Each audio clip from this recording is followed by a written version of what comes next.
Assalamualaikum warahmatullahi wabarakatuh. Jadi kalau puasa itu kan katanya menahan lapar, haus, dan hawa nafsu. Tapi kalau misalnya kesel banget dan misalnya namanya juga ibu-ibu ya, anak-anak kadang-kadang suka bikin kesel atau gimana gitu. Boleh nggak sih kita marah kayak gimana sih kalau pas bulan puasa gitu? Itu aja sih Kak. Ada hal yang membatalkan puasa, ada yang membatalkan pahala puasa. Itu beda. Jadi kalau membatalkan puasanya itu secara fikih ya jelas, makan, minum sengaja, muntah sengaja, berhubungan badan, nah itu batal puasanya secara dohir, puasanya batal. Menstruasi ya, puasanya batal. Nah tapi kalau ada orang yang dia marah-marah ketika puasa, dia bohong ketika puasa, apakah batal puasanya? Tidak, secara fikih nggak batal karena dia nggak makan, kecuali dia bohong sambil makan, itu batal.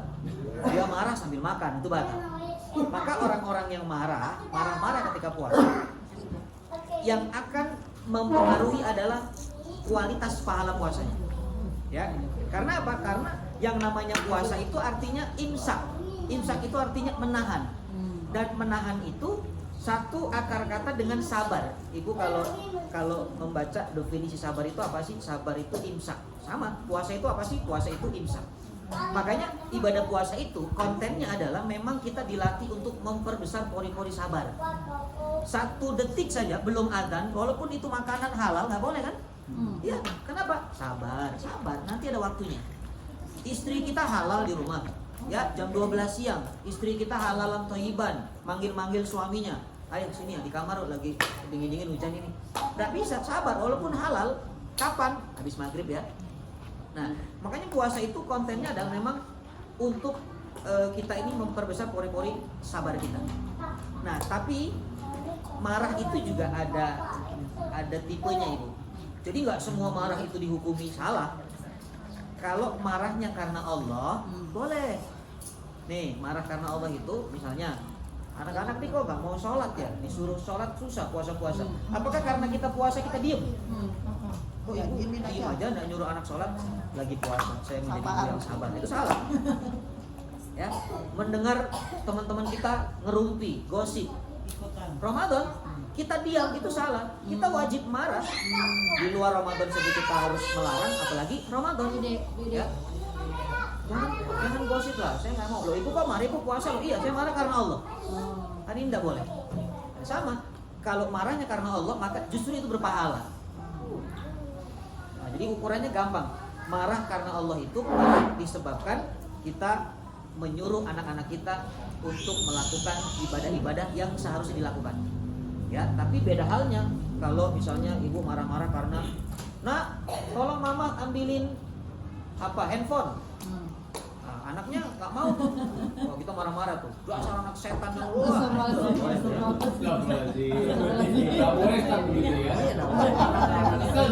boleh karena kalau lisan ibu itu tajam. Jadi kalau ibunya bilang belanja kurang juga nggak boleh marah berarti ya. Nah, kalau uang belanja kurang ini masih subjektif. Boleh marah ya? Kurang menurut siapa? Nah, kurangnya itu kurang karena keinginannya atau kebutuhannya.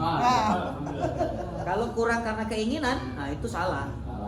Ya kan gini, ada kebutuhan dan keinginan. Kalau kebutuhan kan yang penting makan, ya kan? Yang penting makan itu kebutuhan. Apapun lauknya, suaminya mampunya cuma kasih uang belanja sekian, yang penting makan, itu kebutuhan. Tapi kalau sudah bicara menu, pokoknya saya mau makan, pokoknya makannya harus bisa buah aci, harus dimegoreng muda, harus nah itu beda. Itu namanya keinginan. Jadi tergantung, kalau itu adalah sumbernya hawa nafsunya, maka itu akan mengurangi pahala puasa.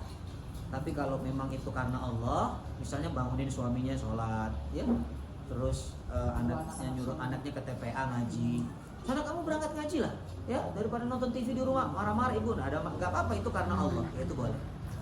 Tapi tetap menjaga kata-kata, jangan sampai memang marahnya karena Allah, tapi kata-katanya setan yang keluar. Karena Allah kan kata-katanya pasti karena Allah juga. Ya Allah nah, astagfirullah nah, ya Allah, mama doain kamu anak soleh ya nah, itu marah-marah karena Allah, ya. Maka itu yang bisa kita jadikan ukuran. Ini marahnya mengurangi pahala puasa atau justru mendatangkan pahala. Itu syukuran Allah. Silakan. Ibunya boleh marah-marah ya. Bambang, Ya, assalamualaikum warahmatullahi wabarakatuh. Waalaikumsalam. Waalaikumsalam. Ah, Bumi lah, Bumi. Hanya hutang puasa. terus tuh. Tiap tahun dulu. Terus saya gadis juga saya suka malas bayar puasa. Terus Masya kalau disatuin kan katanya kan kalau misalnya tahun lalu nggak bayar lipat gandakan kan di tahun sebelumnya.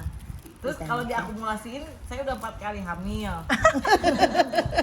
Saya kalau diakumulasiin bisa 2 tahun kayaknya. Jadi gimana ya? Masa 2 tahun lu? Bayar fidyah aja kayak. Oh, ngarepin bayar media. Ya, jadi memang perempuan itu kan nggak sama ya.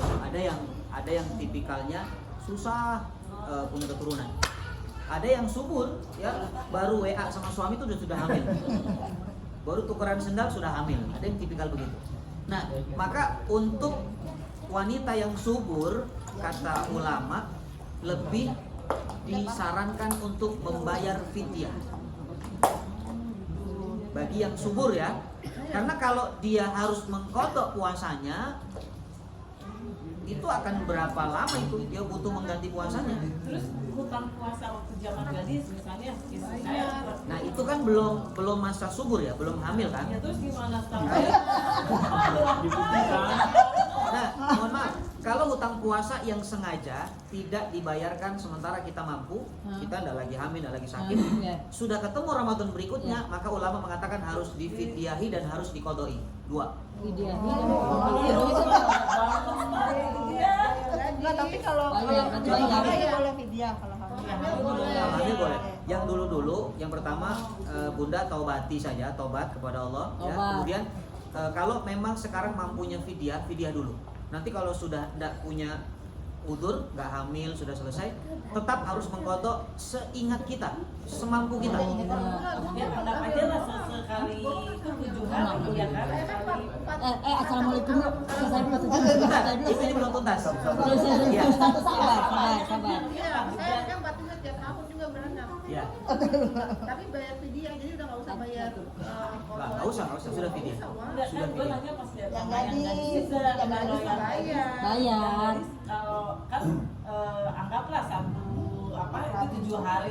7 hari ini kan Tapi tobat dulu kadang suka lupa. Berarti kan Atau dari kadang hitung ini gua aja. bayar dong. Dari sejak usia baligho, Ibu haid di usia berapa dulu? Ingat haidnya? 15. Nah, berarti dari 15 tahun sampai menuju pernikahan. Itu berapa tahun itu? Kira-kira? Oh 49 hari ya. 7 kali 7. Iya. Ya itu 49 hari. Ibu Ya. cicil saja kalau nanti bisa. cicil kata Ustaz. Makanya begini supaya nggak berat, niatkan mengkodok puasa itu, niatkan ambil di hari-hari yang orang tuh banyak puasa, Senin Kamis misalnya. Jadi ada apa boleh ya? dibarengin ya? Boleh. Jadi sunnah sama bayar itu boleh dibarengin. Oh, bukan maksudnya supaya ada teman puasa. Oh iya. Kan kalau puasa sendiri kan bingung, suaminya Iya, makan iya, dia iya. enggak gitu. Maksudnya ada teman puasa, ambil di hari-hari orang tuh yang umumnya puasa, Senin Kamis atau Ayamul Bed gitu kan. Kalau dibarengin enggak bisa karena yang satu wajib, yang satu sunnah. Nah, nggak boleh bareng. Jadi enggak bisa. Oh, nggak boleh ya Ustaz ya.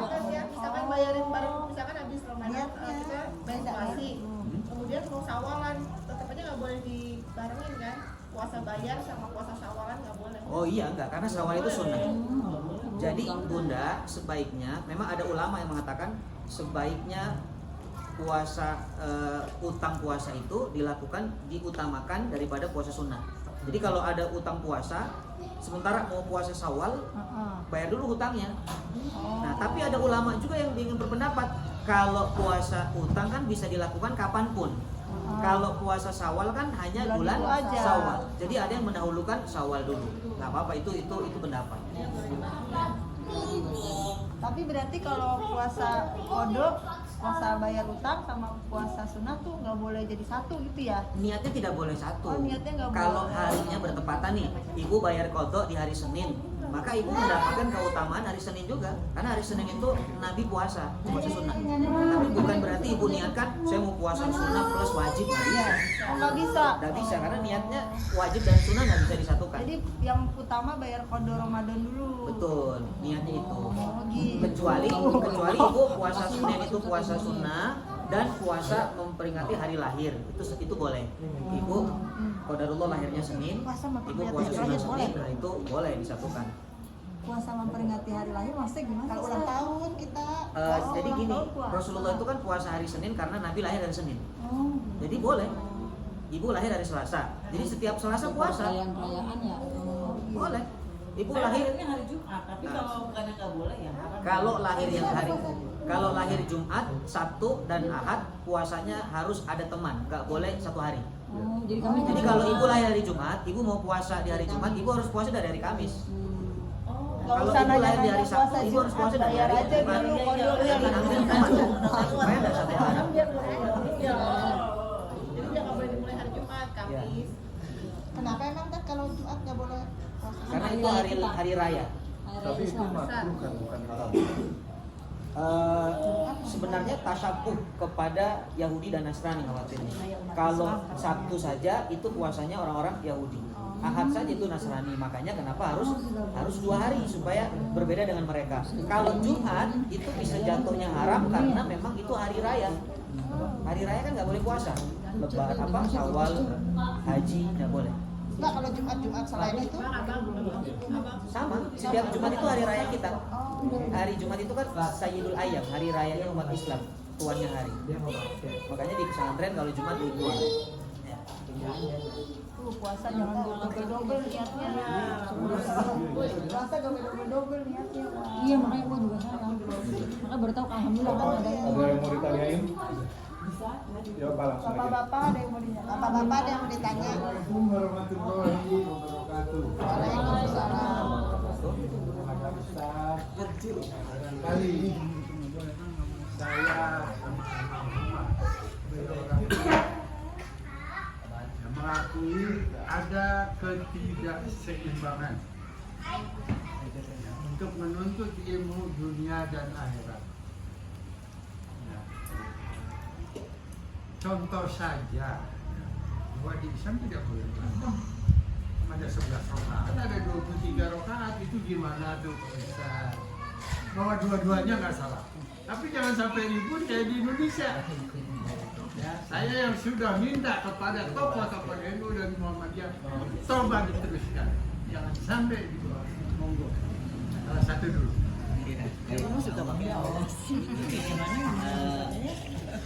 Pertanyaan yang setiap tahun itu pasti muncul ya.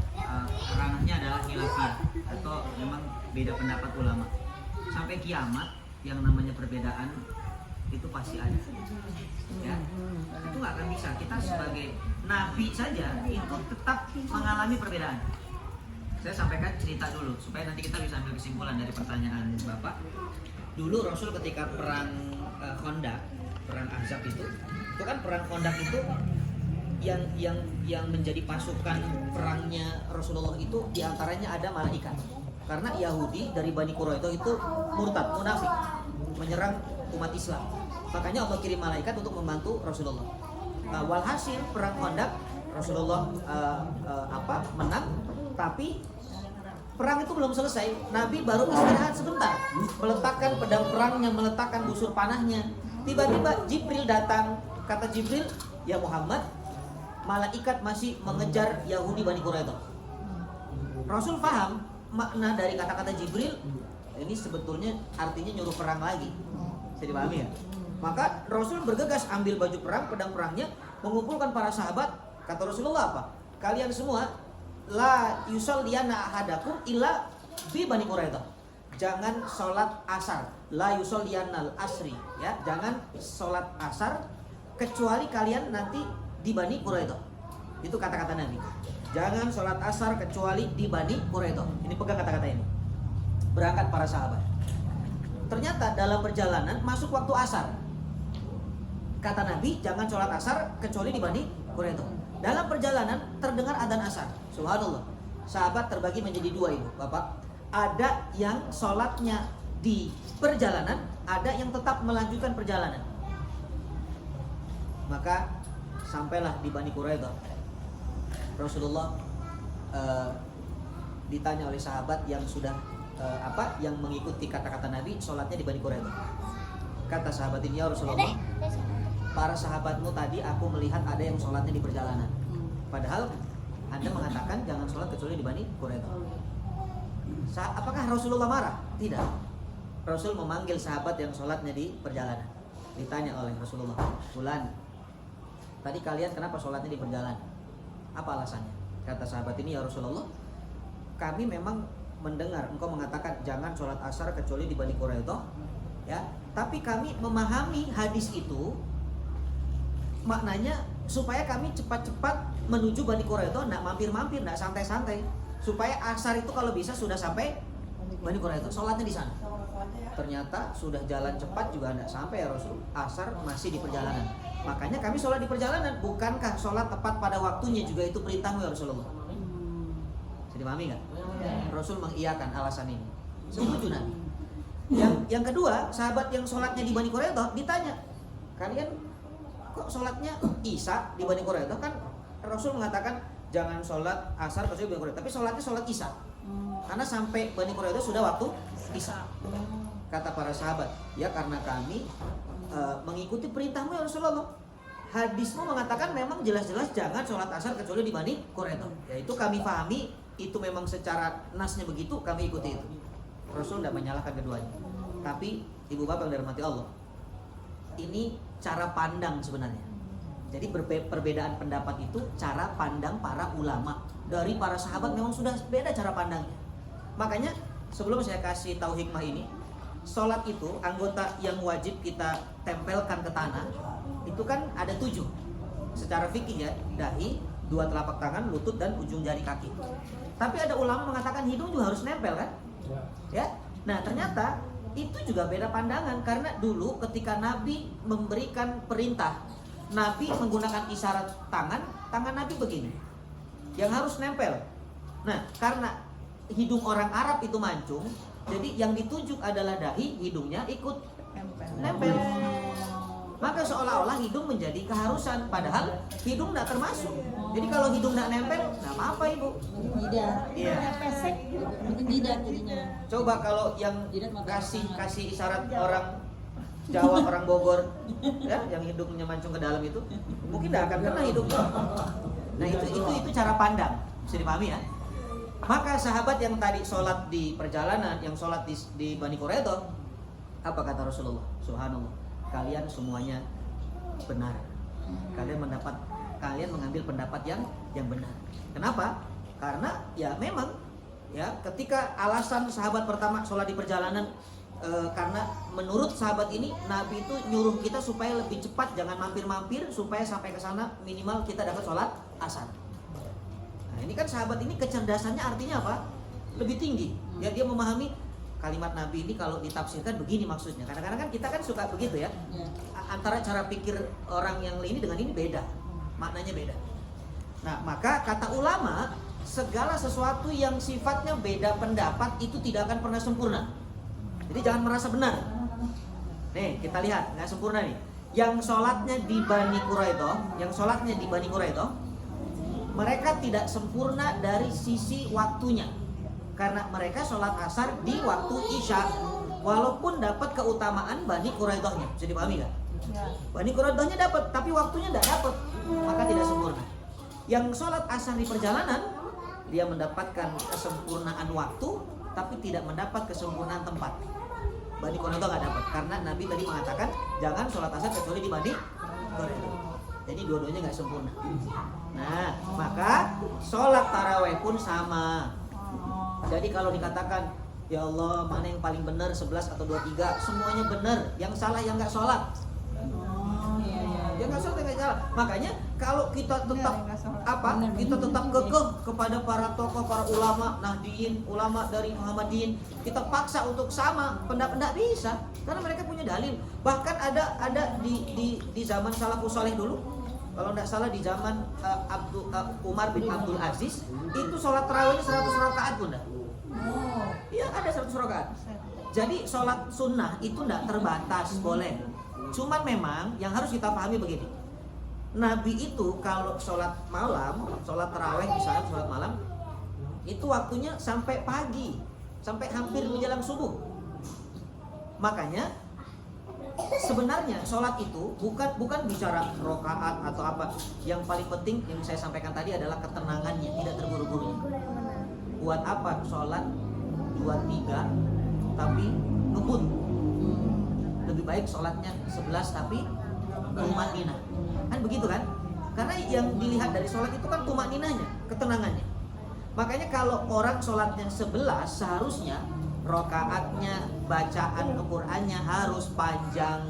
Karena Nabi ketika sholat, ini Nabi kalau sholat nih, Al-Baqarah belum ruku, Ali Imran belum ruku, An-Nisa di pertengahan baru ruku. Itu kalau Nabi sholat malam. Jadi satu kali sholat malam itu Nabi satu rokaatnya saja bisa 4 juz. Makanya sholatnya walaupun 8 rokaat itu sampai menjelang subuh. Nah makanya Umar bin Khattab itu sahabat yang cerdas ibu. Ini kalau umat dibikin sholat seperti Nabi, walaupun rokaatnya singkat, tapi bacaannya panjang, banyak yang nggak kuat berdiri. Asam urat, kemudian pinggangnya encok, macam-macam lah penyakitnya. Makanya dipersingkat bacaannya, tapi diperbanyak rokaatnya. Jadi pahami nggak? Jadi yang 2-3 itu kenapa 2-3? Kenapa? Karena bacaannya supaya singkat. Makanya resikonya rokaatnya akan menjadi banyak. Saya mau kamu Ya. karena waktunya udah mepet. Jadi tolonglah termasuk Ustaz nih yang muda, jangan sampai ribut di bawah karena tadi satu jadi fanatik ke sini, satu fanatik ke sini. Ya, contoh saja dari saya ini akhiratnya itu tipis sekali. Ya, ada Jumat, ada sholat Zuhur. Umumnya di Indonesia sholat tidak sholat Zuhur. Kedua ada sholat duha, sholat apa kalau tengah malam tahajud. Ya, itu sendiri atau boleh pakai imam? Rokaatnya berapa? Itu bapak banyak lihat di bawah itu sampai ribut. Termasuk orang meninggal ada tanya itu. Nah, kalau itu Ustaz kan ngerti, Ustaz kan ilmu akhiratnya lebih kayak bapak. Mungkin ilmu akhiratnya cuma 5%. Ya, kenapa? 30 juz aja nggak apa. Dengan ilmu dunia apa? Lebih dari 30 juz. Nah, minta tolong bapak, para tokoh itu tolong jangan sampai ribut. Saya kira gini, saya kira para ulama itu tidak pernah ulama-ulama yang betul-betul ulama ya dia paham. Ulama itu tidak pernah meributkan. Yang ribut itu justru adalah umatnya, netizennya. Makanya saya juga heran. Ya itulah yang kewajiban. Misalnya saya sebutlah tokoh Muhammadiyah atau NU itu harus sampai ke bawah. Nah, Bapak memang sudah menyiapkan membuat surat tidak. Itu pertemuan itu udah di sini. Mengatakan lain. Di ya Allah. Ya, jadi artinya gini. Artinya segala apapun perbedaan itu akan terus ada hari kiamat. Dan memang tugas para ulama, saya kira para ulama tuh bukan nabi, bukan Tuhan juga, punya keterbatasan untuk sampai menembus ke ranah bawah supaya dua kelompok masyarakat ini bisa bersatu. Ya, tapi sekarang ini kalau saya perhatikan semenjak peristiwa 212 ya dan sebagainya itu. Ya bukan di Jawa Tengah Iya. meninggal aja kalian sampai ribu. Kasihan banget. Ya itu akan ada. Saya mengalami itu Bapak. Saya pernah diminta oleh jamaah untuk ikut mendoakan jenazah untuk kakak kandungnya. Itu ada salah satu tokoh dari situ juga. Ustaz, bapak dari mana? Saya dari pihak keluarga. Enggak. Ini budaya kami di sini, masyarakat sini nggak ada doa, nggak ada tahlil, nggak ada apa. Itu di depan jamaah saya seperti itu kan. Nah orang yang waras nih, kalau bahasa kasarnya orang waras, udahlah ngalah. Itu perbedaan kok, ngapain diributin? Jadi mungkin ketika ulama-ulama itu diam, karena memang tarkul jawab alal jahili jawabun. Berdiam diri atau tidak berkata-kata kepada orang yang bodoh, itulah jawabannya. Jadi itu kaidahnya begitu. Jadi kalau diperdebatkan atau dibantah lagi, itu tidak selesai. Sampai kapanpun tidak selesai. Pada ributin, diam Iya. itu ya. Jadi diam itu jawaban. Diam itu jawabannya. Jadi berarti kewajiban para tokoh itu dong menjelaskan ke bawah. Iya, tapi saya kira para tokoh sih seharusnya mereka sudah menjelaskan. Ya, aku gak usah repot-repot repot. Yang penting buat kita dulu aja. Kita satu lagi dong terakhir ya. Boleh. Yang Dia mau nanya juga. terakhir itu moderator. Silakan. Ini dulu nih istrinya dulu ya. Istrinya sama suami. Oh, ini suami istri. Yang mana bajunya enggak? Dia hidup lebih lama. Assalamualaikum. Terima kasih Mohon Pak Keke. memberikan kajian kepada kita semua. Terkait dengan Ramadan juga ada di ujung akhir ada kita membayar zakat fitrah. Ya. Terkait dengan zakat fitrah yang kita ketahui adalah zakat fitrah kalau dengan beras ukurannya 3,5 liter atau dikonversi dengan uang. Yang saya mau tanyakan adalah secara hikmahnya waktunya untuk melakukan zakat fitrah itu kapan? Terus yang kedua, lebih baik mana kalau dipilih antara beras atau uang? Yang ketiga adalah tempatnya, jadi waktunya yang lebih bagus. Terus jenisnya beras atau uang, dan yang ketiga tempatnya kita untuk melakukan zakat fitrah. Itu saja. Terima kasih. Assalamualaikum. Waalaikumsalam warahmatullahi wabarakatuh. Iya, tentang zakat ini juga kisah fenomena klasik ya, tentang zakat itu banyak dibahas. Jadi waktu terbaik membayar zakat itu disegerakan. Bahkan ada orang membayar zakat dari awal Ramadan. Ya, boleh, nggak apa-apa. Ya, Nggak usah nunggu. nggak usah, kebaikan itu kan kaidahnya disegerakan. Boleh. Mepet itu karena nunggu THR. Nah, tapi ya kalau mau ambil waktu yang paling bagus, ambil 10 akhir Ramadan. Karena boleh jadi di situ kita mendapatkan Lailatul Qadar. Ambil malam ganjil. Jadi kalau bayar zakat tuh ambil malam-malam ganjil. Nah, itu kalau mau waktu paling bagus. Nah, batasannya kapan? Batasannya sampai waktu subuh besok. Sebelum subuh besok ketika takbiran itu. Jadi kalau sudah masuk waktu terbit matahari, maksudnya sudah masuk terbit matahari itu bukan lagi zakat, itu sedekah namanya. Ya, jadi makanya jangan ditunda-tunda, takutnya lupa, telat, gitu kan? Nah itu bicara waktunya. Yang kedua, afdolnya apa? Uang atau beras. Memang kalau merujuk kepada Rasulullah dulu itu adalah bahan makanan pokok. Tapi fikih itu kan berkembang.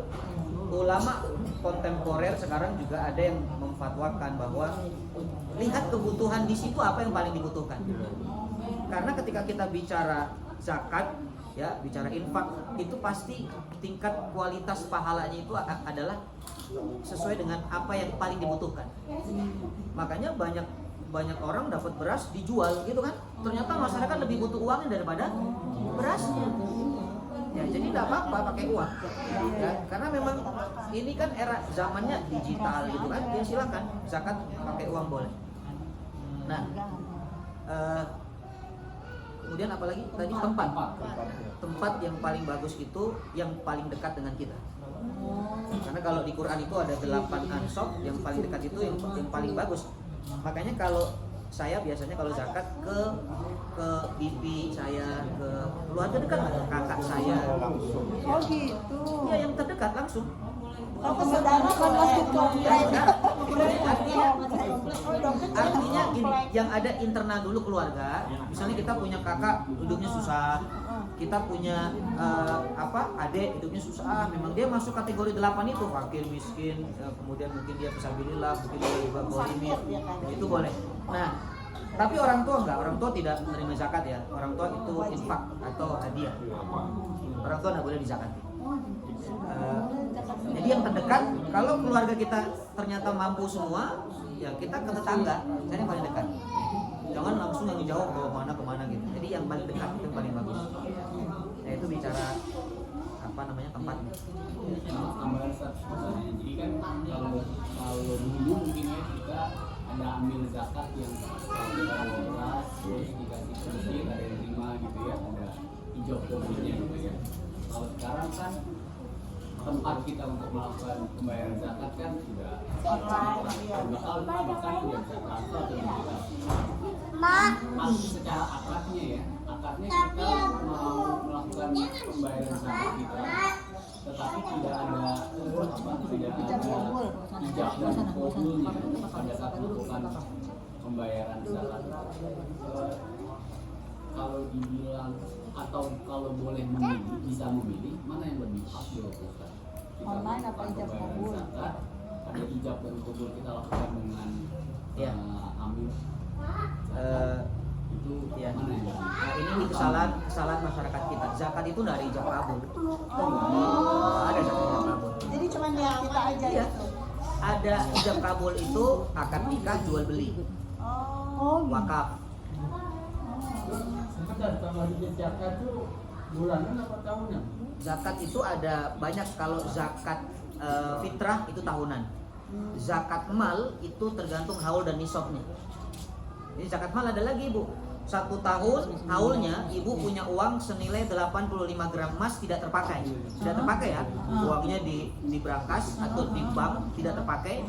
Nah, itu harus keluar zakat mal 2,5% dari nominal 2,5% dari total zakat apa? dari total uang yang Bukan, mencapai nisab. ada zakat infak, zakat sedekah. Enggak, itu 2,5% dari total harta Itu kita. zakat mal aja.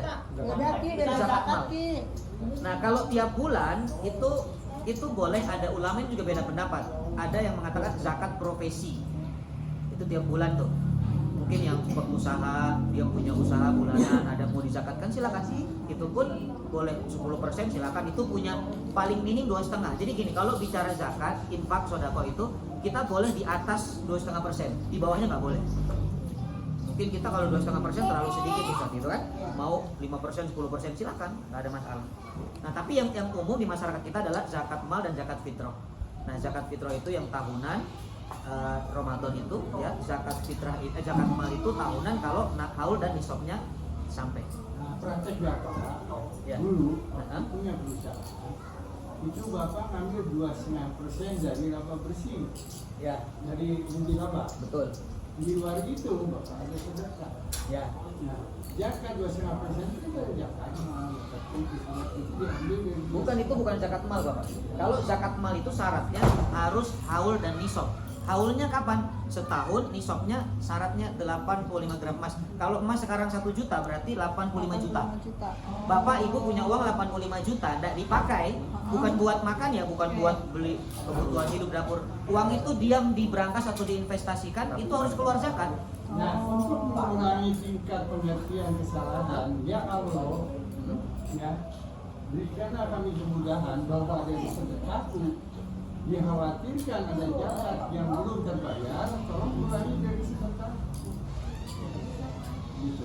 Ya, boleh-boleh saja kita bisa. Itu Ya. 5 ustadz, 5 kiai. Ah, Sampai seperti itu akhirnya memberikan jalan keluar. Ya, Jadi boleh-boleh betapa saja. beratnya sebagai seorang muslim menjelaskan. Iya. Jadi gini, karena ketidaktahuan soal, jadi memang bab zakat ini kan luas ya. Sampai Bapak sampai konsultasi sama orang pajak. Heeh. Yang akhirnya Bapak memberikan zakat itu setelah bayar pajak. Itu dokumennya masih ada. Ya, ya nggak apa-apa. Artinya gini, kalau kita memang ternyata dulu mungkin pemahamannya belum komprehensif karena memang keilmuan dulu dengan sekarang beda. Ya, kan kalau fikih itu kan memang berkembang. Ya, ada ulama-ulama fikih kontemporer. Makanya sepengetahuan saya yang saya pahami ya, ketika memang ada harta didiamkan sudah mencapai nisabnya, itu harus keluar zakat malnya, wajib hukumnya. Itu beda dengan sedekah. Nanti sedekah beda lagi ya.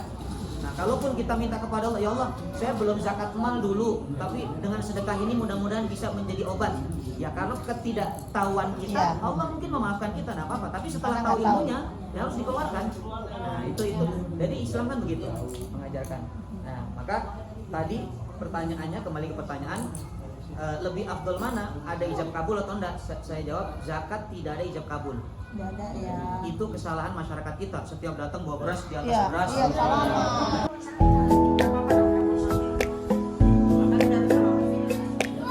Arman sama Dede mau foto dulu nggak?